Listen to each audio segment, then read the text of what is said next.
안녕하세요. YTN 사이언스를 즐기는 색다른 방법 TV 더보기의 유승민입니다. 네, 안녕하세요. 전주원입니다. 요즘 주말에 소풍 가는 분들 많잖아요. 네. 그런데 막상 주말에 어디든 나가려고 하면 이 교통체증과 주차 문제 때문에 망설여지더라고요. 승민 씨, 네. 혹시 이 문제 해결할 좋은 방법 없을까요? 저도 주말에 나갔다가 길에서 보내는 시간이 더 많아서 속상했던 적이 있는데요. 그래서 방법을 한번 찾아봤더니 좋은 봄 소풍 코스가 있더라고요. 바로 ITX 청춘열차를 타고 가평과 춘천 일대를 여행하는 건데요. 이 열차를 타면 서울에서 가평까지 1시간이 채 안 걸린다고 합니다. 그리고 가평역에 내려서 조금 더 편안하게 관광지를 둘러보고 싶다면 가평 관광지 순환버스를 이용하면 되는데요.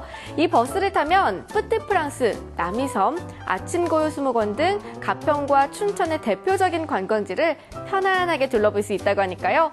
차는 집에 두고 대중교통을 이용하시면 좋을 것 같습니다.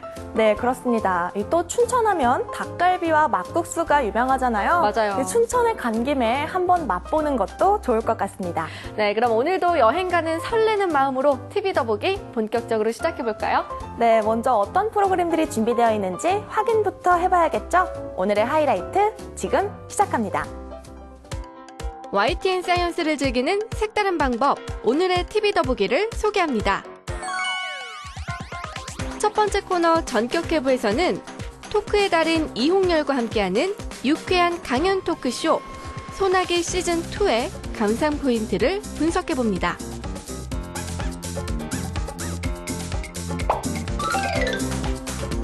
두 번째 코너 불후의 명작에서는 YTN 사이언스 명작 다큐멘터리 NHK 다큐멘터리를 통해 전 세계인들에게 안정적인 식량을 공급하기 위한 슈퍼 생명체에 대해 알아봅니다.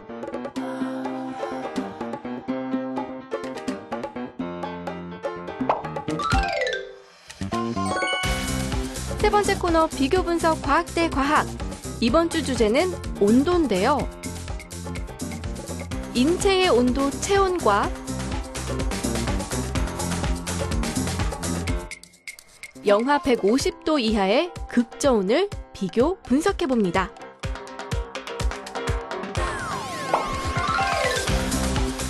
마지막으로 4월 마지막 주 YTN 사이언스 프로그램 가이드까지 오늘의 TV 더보기 채널 고정. 네, 오늘도 역시나 재미있는 과학 이야기가 풍성하게 준비되어 있는데요. 그럼 첫 번째 코너부터 소개해야겠죠? 네, 현재 방영 중인 프로그램을 집중 분석해보는 코너 전격 해부 시간입니다.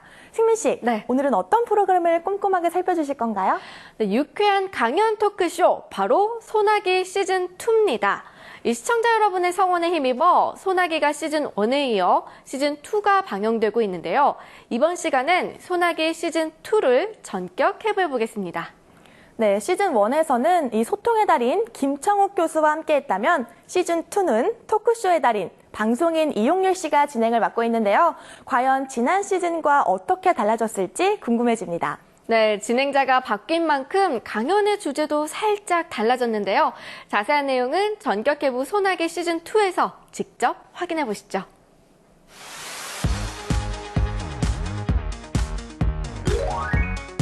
지금은 그야말로 정보의 홍수 시대입니다. 그런데 넘쳐나는 정보 속에 꼭 필요한 정보만을 골라낼 순 없을까요? 소나기 시즌2의 진행자 이홍열이 여러분의 고민을 해결해드립니다.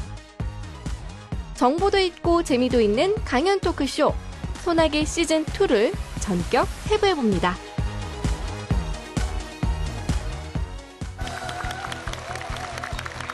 토크쇼의 달인 방송인 이홍열이 돌아왔습니다. 바로 유쾌한 정보 토크쇼 소나기 시즌2의 진행자로서 여러분에게 인사드리고 있는데요.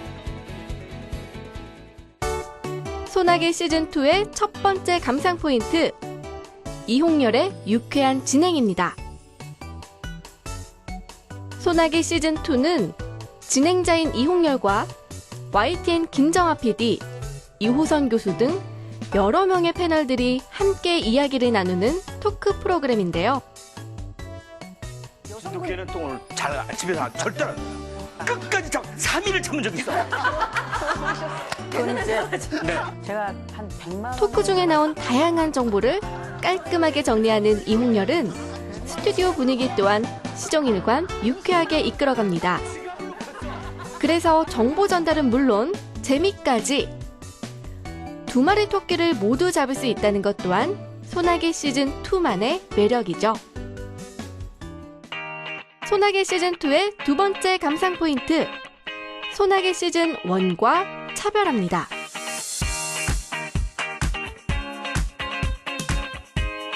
소나기 시즌1은 소통의 달인 김창옥 교수가 무대에서 소통이란 큰 주제로 강연을 했는데요.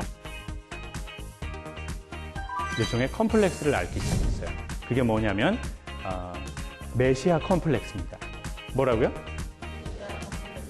메시아가 뭐예요? 뜻이?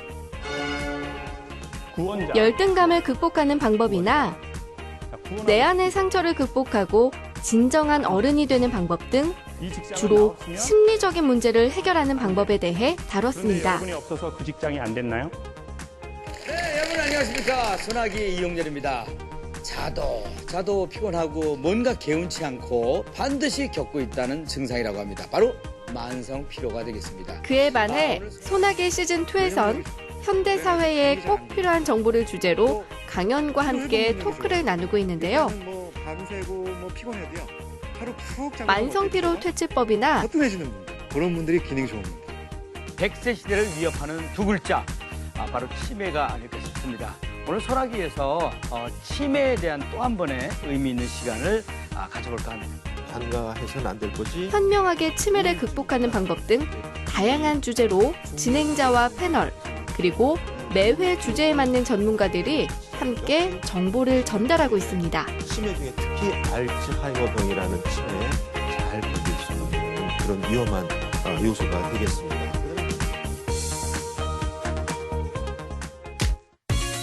소나기 시즌2의 세 번째 감상 포인트, 방송 내용을 한 줄로 정리하는 오늘의 한 줄 코너입니다. 오늘 얘기를 나누면서 이런 생각이 드네요. 오늘의 한 줄, 자녀는 한 가족 두 지붕이다. 네. 미성년일 땐 부모가 따뜻한 소나기 시즌2에서는 매회 방송 말미에 오늘의 한 줄이라는 작은 코너를 통해 방송 내용을 간단 명료하게 한 줄로 정리합니다. 오늘의 한 줄은 하나의 문장이 되기도 하고 때로는 시의 한 구절을 인용하기도 하는데요. 집사람이 알아서 이제 연금 같은 게 조금 더 들긴 했거든요. 도대체 뭘 들었는지 이건 알아내야 되겠다.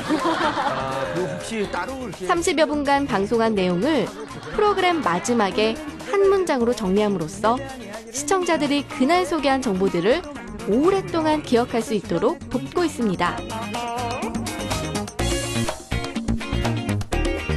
감사합니다. 마지막으로 소나기 시즌2 최고의 감상 포인트는 생활 밀착 정보입니다. 금리는 낮고 부동산 전망도 알쏭달쏭하고 요즘 같으면 어디다 투자 소나기 시즌2에서 다룬 주제들을 살펴보면 많은 시청자들의 귀를 솔깃하게 할 만한 정보들이 많은데요. 비법을 저희가 준비를 했습니다. 조기 퇴직했습니다. 금리는 2%, 100살까지 살아야 돼. 42%가 평균 연령의 증가로 100세 시대에 접어들면서 은퇴 후 행복한 삶의 설계 방법이라든가 살아야 되는 부부가 그게 은퇴 평균층입니다. 기준금리 1%의 저금리 시대에 어떻게 하면 돈을 효율적으로 운용할 수 있는지, 그럼 1년 내내 일하실 수 있어요. 무자본으로. 또 귀농 인구가 급증하는 요즘 귀농 후 실패하지 않고 안정적으로 정착하는 방법 등 현대인들 누구나 한 번쯤 고민했을 법한 주제들에 대해 이야기를 나누는데요. 돌아온 토크쇼의 달인 이홍렬과 함께하는 고급 정보 토크쇼 소나기 시즌2. 복잡한 정보화 시대 소나기 시즌2는 경제, 건강, 교육은 물론 인생 상담까지 다양한 분야의 고민이 해결될 수 있도록 실용적인 정보들을 전해드릴 겁니다. 네, 지난 시즌과 다르게 시즌2는 다양한 정보를 소개하고 있는데요. 정보 전달에 집중하다 보면 분위기가 자칫 무거워질 수도 있잖아요. 네. 그런데 역시 재치 넘치는 이용열 씨가 이 패널들 사이에서 중심을 잘 잡아주는 것 같더라고요. 네, 맞습니다. 정보 받아 적으랴, 웃으랴, 그러다 보면 시간이 금방 지나가는데요. 정보도 있고 재미도 있는 토크쇼. 소나기 시즌2는 매주 목요일 오후 8시에 방송되고 있으니까요. 잊지 말고 본방 사수해 주시길 바랍니다. 네, 저도 수첩 하나 챙겨들고 꼭 챙겨봐야겠습니다. 시청자 여러분도 소나기 많은 시청 부탁드리고요. 이제 두 번째 코너로 넘어가 볼까요? 네, 다음은 놓치기 아까운 명작 다큐멘터리를 소개하는 코너, 불후의 명작입니다. 주원 씨, 오늘은 어떤 명작 다큐멘터리가 준비되어 있죠? 네, NHK에서 제작한 정통 과학 다큐멘터리죠. 바로 NHK 다큐멘터리입니다. 그 중에서도 일명 슈퍼생명체라 불리는 다양한 생물에 대해 소개해드릴 텐데요. 승민 씨, 네. 혹시 세계에서 가장 많이 생산되는 곡물이 무엇인지 아시나요? 아마도 밀 아닐까요? 우리나라에선 쌀이 많이 생산되고 소비되지만 전 세계를 기준으로 보면 주식이 빵인 나라도 많기도 하고 또 면 요리도 주로 밀로 만들잖아요. 네, 저도 처음에는 당연히 밀일 거라고 생각했는데요. 이 세계에서 가장 많이 생산되는 곡물은 옥수수라고 합니다. 이 전 세계에서 연간 8억 톤이라는 어마어마한 양이 생산되고 있는데요. 바로 옥수수를 슈퍼생명체 형태로 변형시켰기 때문입니다. 이 슈퍼생명체란 생산성과 상품의 질을 녹이는 목적으로 유전자를 변형하고 또 조작한 생명체를 말하는데요. 이 옥수수 외에도 여러 종류의 슈퍼생명체가 있다고 합니다. 과연 다른 슈퍼생명체에는 어떤 것들이 있을지 오늘의 불후의 명작 NHK 다큐멘터리에서 직접 확인해 보시죠. 유전자를 변형하고 조작한 생명체라면 혹시 맛이 좀 떨어지거나 겉으로 봤을 때 다른 모양을 갖고 있는 건 아닌지 궁금해지는데요. 과연 슈퍼 생명체는 어떤 모습을 하고 있을지 오늘의 불후의 명작도 기대해 보겠습니다. 이어서 세 번째 코너죠. 하나의 주제를 가지고 두 가지 과학 원리를 비교하고 분석해보는 비교 분석 과학대 과학 시간입니다. 네, 오늘 비교 분석 과학대 과학에서 다룰 주제는 물체의 뜨겁고 찬 정도를 나타내는 온도입니다. 그중에서도 인체 온도, 체온과 또 영하 150도 이하의 극저온에 대해 비교 분석해 보겠습니다. 그럼 먼저 두 번째 코너, 불후의 명작부터 보시죠. 현재 전 세계 인구는 70억 명을 넘어섰고 여전히 빠르게 증가하고 있습니다. 그런데 이 많은 인구가 하루 3끼를 먹는다면 얼마나 많은 식재료가 필요할까요? 그래서 탄생한 것이 바로 슈퍼 생명체입니다. 식재료의 생산성은 물론 품질을 높이는 목적으로 유전자를 변형하고 조작해서 만들어낸 생명체인데요. 인간의 식욕을 충족시켜주는 다양한 슈퍼 생명체들을 만나봅니다.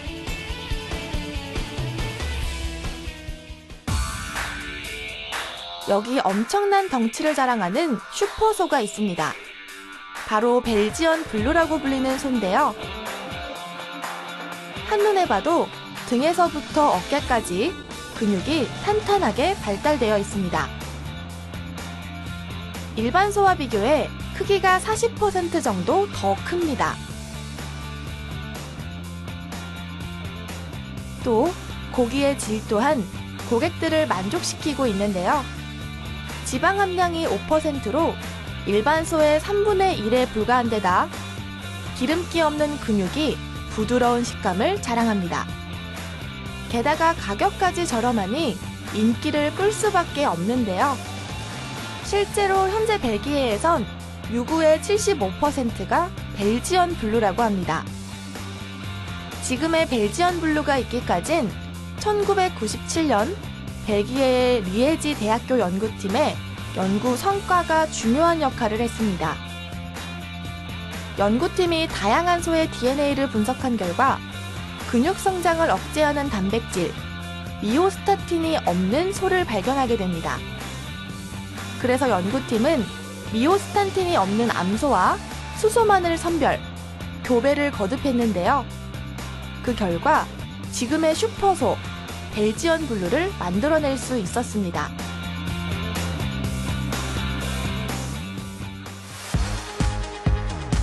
소고기뿐만 아니라 인간에게 없어서는 안 될 식량, 바로 곡물입니다. 그중 옥수수 또한 슈퍼 생명체로 다시 태어난 곡물인데요. 오늘날 미국에서 재배되는 옥수수 중 85%는 유전적으로 변형된 것이라고 합니다. 바로 스스로 살충제를 만드는 옥수수인데요. 실험을 통해 이를 확인해 봤습니다. 일반 옥수수와 유전자 변형을 한 옥수수에 곤충을 놓고 48시간 동안 지켜본 결과 일반 옥수수는 재빨리 갉아먹은 반면 유전자 변형 옥수수는 변함없이 남아 있었는데요. 이처럼 해충 피해를 줄일 수 있다는 것은 곧 수확량 증가를 의미했습니다. 실제로 약 10% 정도 수확량이 늘어났는데요. 화학비료 사용 비용 또한 절감할 수 있었죠.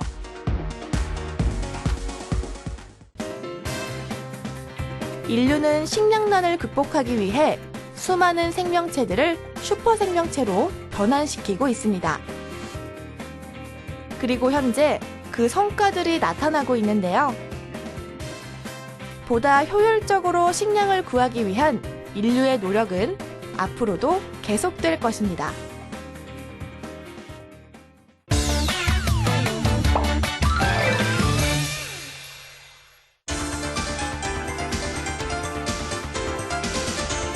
어떤 물건이 차갑고 뜨거운 것은 눈을 통해 짐작하기도 하고 피부를 통해 느끼기도 하는데요.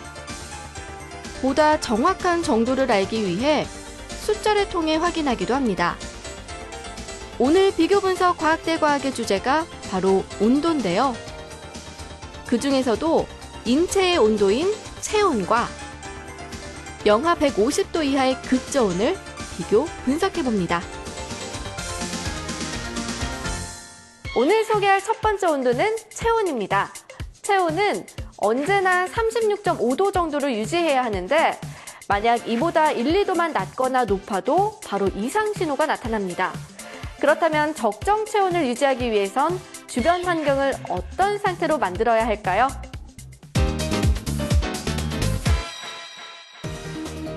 먹고 자고 사회활동을 하는 등 인간이 생활하는 데는 최적의 온도가 있습니다.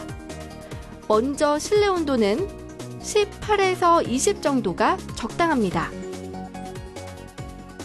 다소 춥다고 느낄 수도 있지만 옷을 입었을 때 몸에서 느끼는 온도를 고려하면 이 정도를 유지하는 것이 좋습니다. 또 잠을 잘 때는 바닥과 이불 사이를 33도로, 목욕을 할 때는 36에서 40도로 유지하는 것이 적절하다고 합니다. 체온과 함께 비교해볼 온도는 극저온입니다. 보통 영하 150도 이하부터 절대 온도인 영하 273도까지를 극저온이라고 부르는데요. 극저온은 현재 초고속 자기부상 열차나 초전도 케이블 등 다양한 과학기술에 활용되고 있습니다. 그중 질소는 극저온 공학에 두루 쓰이는 재료인데요. 단, 질소를 극저온 공학에 활용하기 위해선 조건이 하나 있다고 합니다. 과연 그 조건은 무엇일까요?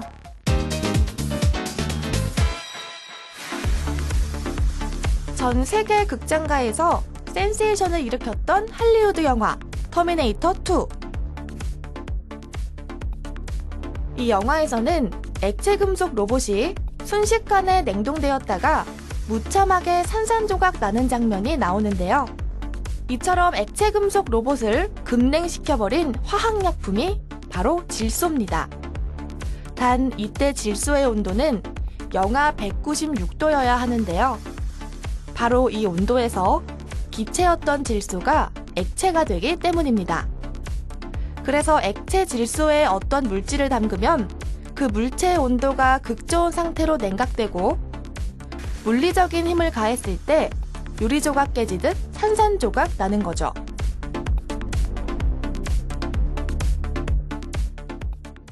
인간에게 집이란 외부 환경으로부터 보호해주는 공간입니다.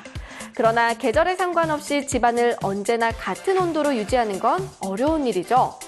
그런데 1988년 독일에서 난방비를 최대한 절감하고 최적의 온도를 유지하는 집이 개발됐는데요. 바로 패시브 하우스라는 집입니다. 패시브 하우스란 과연 어떤 집일지 화면으로 직접 확인해 보시죠. 에너지 제로 하우스라고도 불리는 패시브 하우스. 패시브 하우스는 집안의 열이 밖으로 새어나가지 않도록 최대한 차단함으로써 화석연료의 사용을 최소화하고 실내 온도를 적당하게 유지하는 집인데요. 패시브 하우스에는 5가지 핵심 기술이 있습니다. 먼저 국내 단열 기준의 약 3배를 강화한 고단열, 고기밀 기술, 그리고 고성능의 3중 유리 시스템 창, 여름의 일사량을 차단한 외부 차양 장치, 마지막으로 외부에 신선한 공기를 들여오고 내부의 공기를 내보내면서 온도를 교환하는 열 교환 환기 장치가 그것입니다. 체온을 보존하는 최적의 집으로 패시브 하우스가 있다면 극조온의 세계에는 아라온호가 있습니다. 바로 북극과 남극에서 극탐사에 쓰이고 있는 국내 세빙선의 이름인데요. 아라온호에 대한 보다 자세한 내용은 화면으로 확인해 보시죠.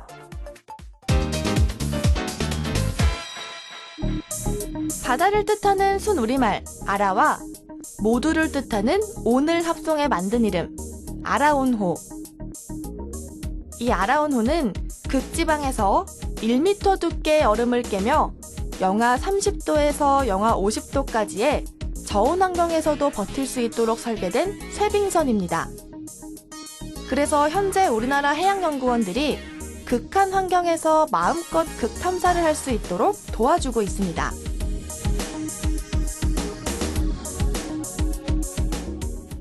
체감온도는 외부 기온에 따라 자주 변하는데요. 그러나 체온만큼은 언제나 같은 수준으로 유지합니다. 그렇다면 어떻게 체온은 늘 같은 온도를 지킬 수 있는 걸까요? 인간은 보통 하루에 3끼를 먹는데요. 이때 섭취하는 칼로리의 상당 부분은 바로 체온 유지에 씁니다. 그래서 우리는 체온을 유지하기 위해서라도 일정한 양의 영양소를 규칙적으로 섭취해야 하는데요. 그런데 같은 음식을 먹어도 더 맛있게 먹을 수 있는 온도가 있다고 합니다. 아이스 커피는 4도, 설렁탕은 75도에서 80도, 피자는 60도에서 75도가 가장 적당합니다. 일정한 체온을 유지하기 위해 음식이 필요하다면 극조온 기술은 이 음식을 오랜 기간 저장하는 데 필요합니다. 더 정확하게는 식품 종자의 저장에 활용되고 있는데요. 그렇다면 종자들은 왜 극조온에 보관하는 걸까요? 농촌진흥청 농업유전자원센터에는 특수저온 저장실이란 곳이 있습니다. 이곳 저장 탱크 안에는 마늘이 극저온 동결 상태로 보관되어 있는데요. 종자로 번식하지 않고 가지나 싹 등의 식물체로 번식하는 마늘의 경우 꼭 극저온 상태로 보존해야 합니다. 바로 영하 196도에선 세포 내 모든 생리활동이 정지되기 때문에 불활성화 상태로 보존을 하다가 필요할 때 해동시켜서 재생 과정을 통해 온전한 식물체로 재생시키는 것입니다. 인간의 생명을 보호하기 위해 적당한 온도 유지는 필수입니다. 그러나 인간이 살 수 없는 극저온에선 새로운 과학기술이 탄생하기도 하는데요.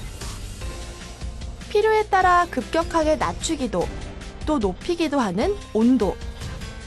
적당한 수준에서 조절만 잘한다면 온도는 과학 발전의 가장 뜨거운 기술이 될 것입니다.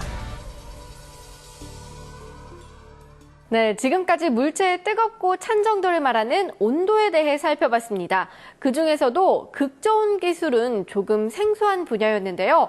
혹시 극저온이 우리 생활에 적용된 사례도 있을까요? 네, 있습니다. 바로 컵라면 같은 인스턴트 식품 중 이 극저온을 이용해 만든 것이 많은데요.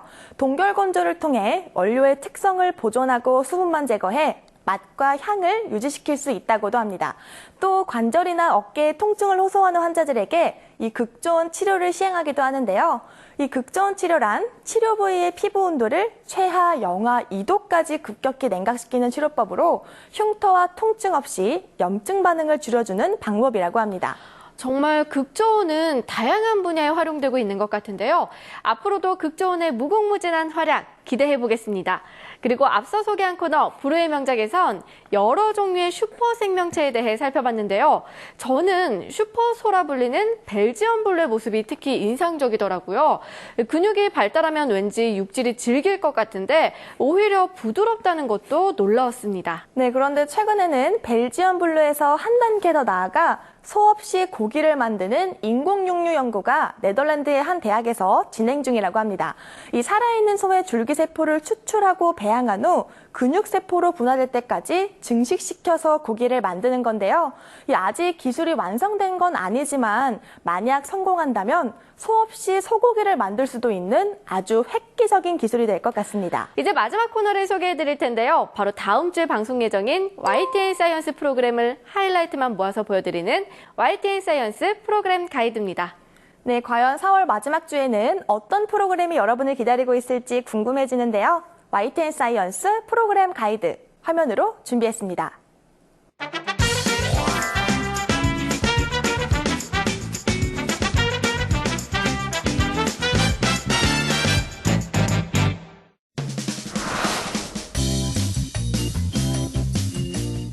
영국 공영방송 BBC가 자랑하는 세계 최고 수준의 교양 다큐멘터리죠.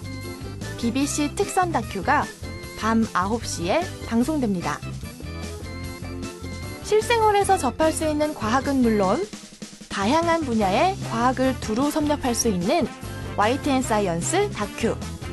밤 12시 많은 시청 바랍니다.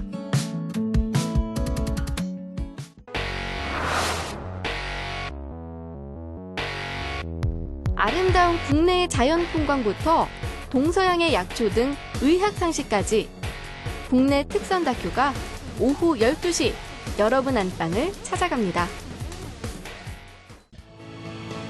세계 각국에서 개발하고 있는 각종 우주과학 기술의 현재를 소개하는 우주도전 프로젝트가 오전 1시에 방송됩니다.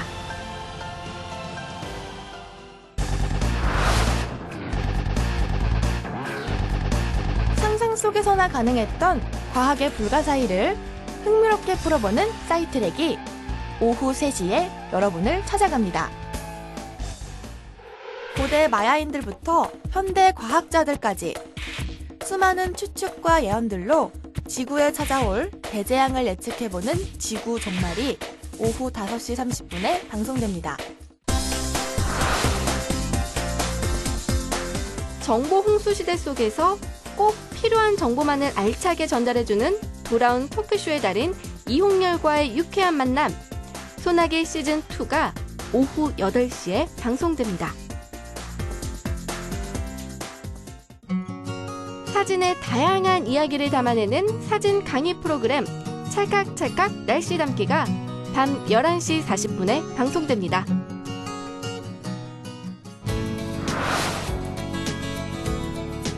슈퍼주니어의 팔방미인 여욱과 연예계의 정보통 이혜린 기자가 전해주는 대중문화 속의 다양한 이야기. 오전 9시 45분 엔터케이에서 만나보세요. 최첨단 과학과 기술의 숨은 재미를 찾아보는 다큐 무한신비 놀라운 과학이 오전 11시 30분에 방송됩니다. 네, 다음 주 방송도 역시나 유익한 프로그램들이 준비되어 있는데요. 4월 마지막 주에도 YTN 사이언스 프로그램 많이 기대해 주세요. 네, 오늘도 벌써 마지막 인사를 드릴 시간이 됐습니다. 요즘 낮에는 충곤증, 밤에는 불면증으로 고생하시는 분들 많은데요. 이 밤 시간이 겨울보다 짧아지면서 생체 리듬이 깨졌기 때문이라고 합니다. 이 불면증에 시달릴 땐 보통 따뜻한 우유들 많이 권하는데요. 그 외에도 어떤 음식들이 있는지 알려드리고 이 시간 마칠까 합니다. 이 멜라토닌이란 호르몬은 밤잠을 잘 자는 데 도움이 되는데요. 체리와 호두에는 이 멜라토닌이 풍부하고요. 또 닭고기나 생선 같은 살코기는 신경 전달 물질 세로토닌의 수치를 높여 양질의 수면을 돕는다고 합니다. 그리고 캐모마일과 같은 진정 효과가 있는 허브차도 잠에 드는 시간을 줄여준다고 하니까요. 올봄 춘곤증도 불면증도 훌훌 털어내시길 바랍니다. 네, 그럼 다음 주까지 활기찬 한 주 보내시고요. 저희는 다음 시간에 더 알찬 프로그램 들고 찾아뵙겠습니다. 지금까지 TV 더보기의 유승민, 전주원이었습니다. 감사합니다.